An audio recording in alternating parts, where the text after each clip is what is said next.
Well, the most surprising news came across our desks over the weekend. So surprising and shocking that we felt we just had to address it on Ratioed on Monday. There were audible gasps in the newsroom when we read this story, but we did think to ourselves, maybe the legacy media are back to their old tricks, not telling the truth and lying to us. Because we read this article in the Toronto Star of all places that said Justin Trudeau, in a recent poll, was voted as the worst prime minister in the last 55 years by Canadians. The worst prime minister. I know that doesn't make any sense because as you drive throughout your town, you see all those bumper stickers that people say they love Justin Trudeau. We love Justin Trudeau, the bumper stickers read, or the flags outside of people's homes that say go Trudeau, go. Or you even seen maybe the footage from the Indigenous games. Or maybe you've seen the footage from Belleville, Ontario recently. Or how about that footage from the Calgary Stampede last year where he was mobbed by his admirers? So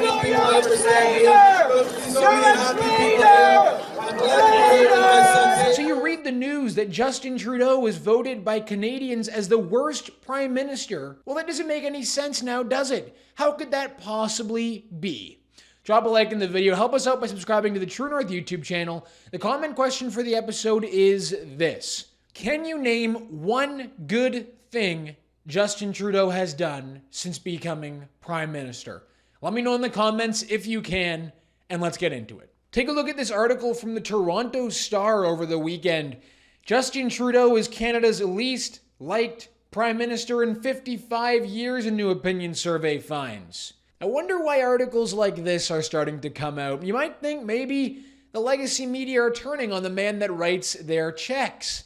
Interesting, to say the least. Justin Trudeau has been voted Canada's worst prime minister in the past 55 years by 3 out of 10 respondents in a new public opinion survey from Research Co. 3 out of 10 Canadians, 30%, think that Justin Trudeau is the worst prime minister in recent history. That's almost identical to the share of the popular vote that Trudeau got in the last election, 32%. Trudeau happens to hold the title of being the prime minister with the slimmest overall share of electoral support in Canadian history. And now, he also gets to hold the title for being the most disliked prime minister in Canadian history. I mean, if ever there was a way to determine how you're doing on the job, this might be it. Being the most disliked by the people that supposedly elected you 3 times, but also holding the title for the slimmest share of votes. Not the best position to be in if you happen to be the leader of a country. But who's kidding who? Justin Trudeau didn't need to read the Toronto Star article about him being the least liked prime minister in Canadian history to know how much Canadians actually dislike him. All he has to do is just show up anywhere, actually. You see, last week when he was in Belleville, Ontario, he got run out of town by his own people. His own people heckled him so badly that Trudeau had to cut his visit short and hightail it out of Belleville. Take a look at this footage from last week if you haven't seen it already. All of the viral footage of Justin Trudeau getting brutally heckled has become such a problem for the legacy media journalists, the ones that are basically paid by Justin Trudeau to propagandize on his behalf, that they now have gone on to just attack the protesters and say that they're unhinged, that people have lost their minds. There's no excuse for yelling at the prime minister who has basically ruined their lives. It's interesting because the legacy media journalists never once seem to be interested in laying blame at all of this national anger at the man causing the national anger. It's always the people that are angry that have to be accused of being crazy and lunatics and, out of their minds. These legacy media journalists are likely not the ones who are out on the street, are lining up at food banks, lost their jobs because they refuse to take a shot. They never face the actual problems that the majority of Canadians, everyday Canadians, face. And yet whenever this footage comes out of these Canadians letting the leader that runs them have a piece of their mind, it's always the protesters that need to be somehow put in their place. Even worse for the Justin Trudeau brand, a week before that Belleville disaster, Trudeau gave a speech to kick off the Indigenous Summer Games. And take a listen to how the crowd welcomed him on stage.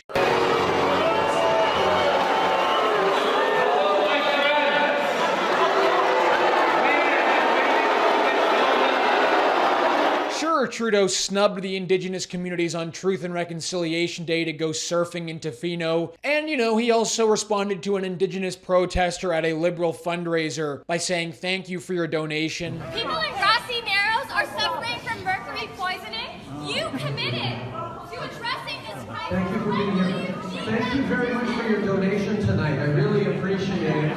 He's not maybe the most liked person in the Indigenous circles, but he really has tried to become the Truth and Reconciliation man. Kneeling beside that grave with his teddy bear, plunging the country into a national state of mourning for 6 months, accusing the very country that he leads of being genocidal. Even after all of that woke posturing and display of national self-loathing, Trudeau just can't seem to catch a break with the Indigenous community. You've all seen the footage of Justin Trudeau getting heckled wherever he goes in this country. He can't go anywhere, actually, without facing the anger of the people. The anger that he caused on these people. But perhaps the most viral clip of Justin Trudeau being swarmed by protesters happened back at the beginning of 2023, when he took his cabinet for a retreat to sunny Hamilton during late January. I was on the ground to capture the exact moment when Justin Trudeau decided to walk through a crowd of protesters almost intentionally and attracted the anger of the people. Take a look at this.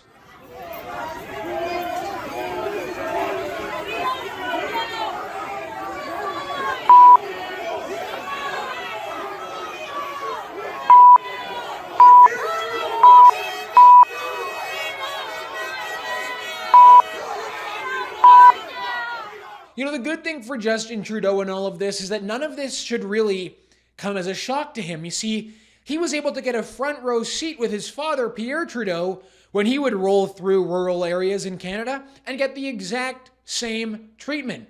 What's the old saying, like father, like son? Take a look at this 1982 CBC clip. Back when CBC was a real news outlet. You see, on one of these cross-country train vacations that Pierre Trudeau took, he brought along with him a young Justin Trudeau. And as the train was rolling through Sudbury, Ontario, protesters greeted Pierre Trudeau's train by throwing eggs and tomatoes at the train car. Take a look at this CBC clip. The egg-spattered train carrying vacationing Prime Minister Trudeau has been dubbed the Caesar Salad Express. But nothing could have prepared the Prime Minister for the greetings he got in Northern Ontario. In Chapleau, it was a warm welcome, baskets of eggs and bouquets of flowers. But in Sudbury, it was back to making salads.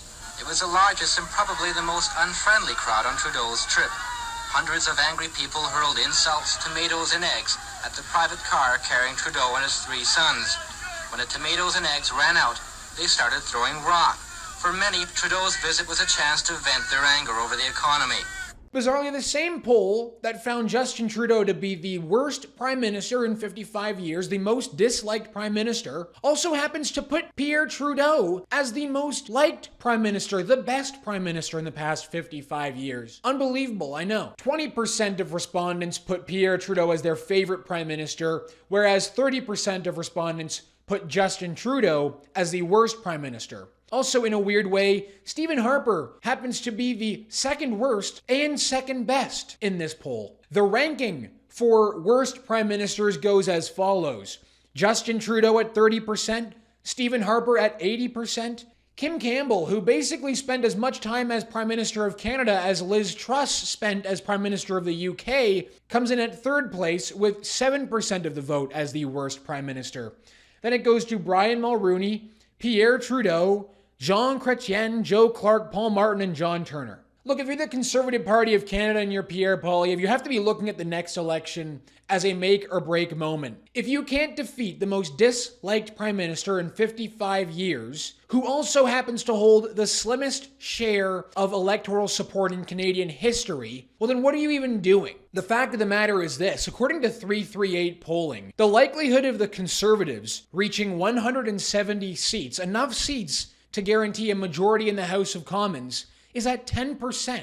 The likelihood of the Conservatives and the Bloc forming a coalition and reaching the 170 seat mark is at 52%, whereas the Liberals and Bloc reaching a coalition deal is at 43%.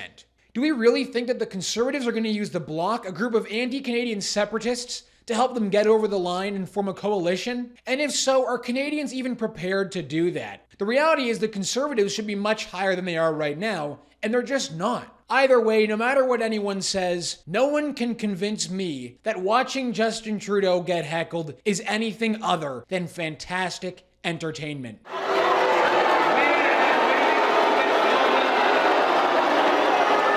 Alright everyone, thank you so much for watching. My name is Harrison Faulkner, and this is Ratio.